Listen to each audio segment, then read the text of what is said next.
morning, everyone. It's always a challenge to follow Charles in a forum like this, but I think this is the third time I'm doing so. So let me try to remain relevant, if not as interesting as he is. Now, this is in fact 2017. If you think about it, 10 years ago, the iPhone was launched.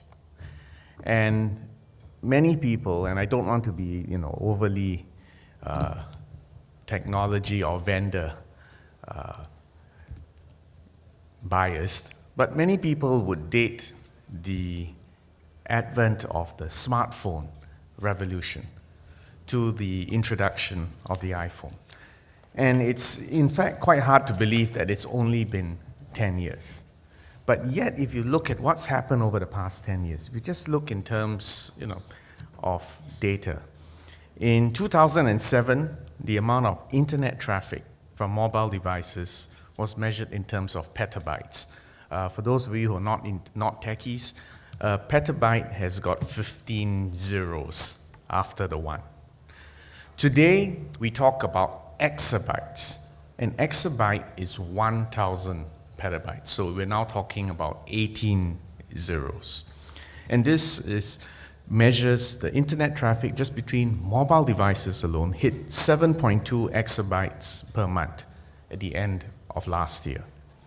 This is 500 times more than the mobile internet traffic today, and we're not even yet considering fixed internet traffic, broadband, and as Charles has just alluded to the internet traffic that will be generated by the Internet of Things.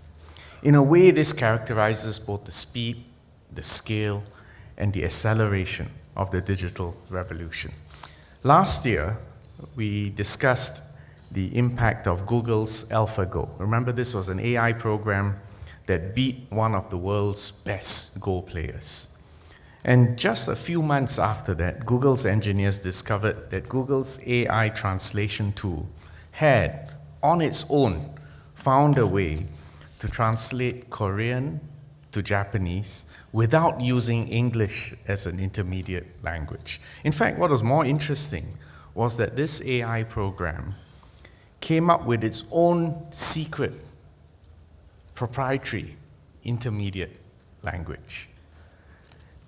I also talked last year about Atlas. This was a robot which I think you would have seen on YouTube, being able to open doors, avoid walking through glass doors, walk on snow. Even if you pushed it and it slipped, it was able to regain its footing. Well, today, this Atlas robot can rollerblade and can jump over obstacles.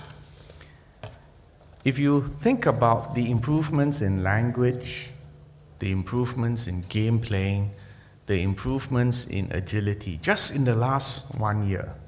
In fact, if you think about it, the human equivalent, this is the pace at which a human baby, an infant, learns to walk, to talk, to communicate.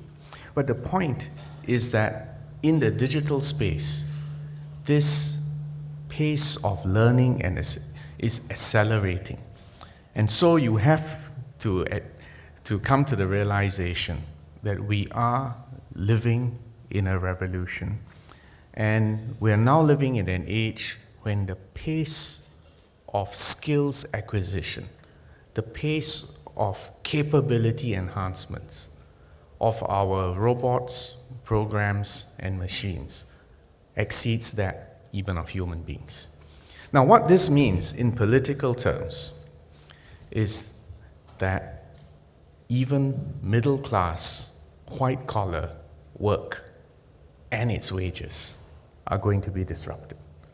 And there's no other way of sugarcoating this. Because I'm a politician, let me put a political dimension to this. There's a disruption going on. People are worried about jobs. People are worried about wages. This is real. And no politician can afford to ignore this. The political challenge, however, is the response to this. There's far too much simplistic, populist, and quite frankly, plain wrong prescriptions being offered. Prescriptions such as erecting walls, erecting barriers, protectionism, insulation. I can tell you as a medical doctor, one of the most dangerous things in life is to be anesthetized, to not feel pain, and to not be aware of what's happening in the environment around you. That is not the recipe to deal with a disruptive challenge. That is a recipe for disaster. So that is why, in the case of Singapore, we have decided that the most important political challenge is to prepare our people for this revolution, to make sure we be masters of technology, be the creators of new products and services, instead of trying in a futile way to compete with machines and programs which can do regular things and increasingly more interesting things faster, cheaper, and better than human beings. In other words, the challenge is to commoditize these new technologies, to build a new middle class that has the skills, the capabilities, the abilities to harvest the fruits of these technologies and thereby generate jobs with good wages. So that's really at the heart of what our Smart Nation vision is about. I've said it before and I'll repeat it again. It's about jobs, jobs, and jobs.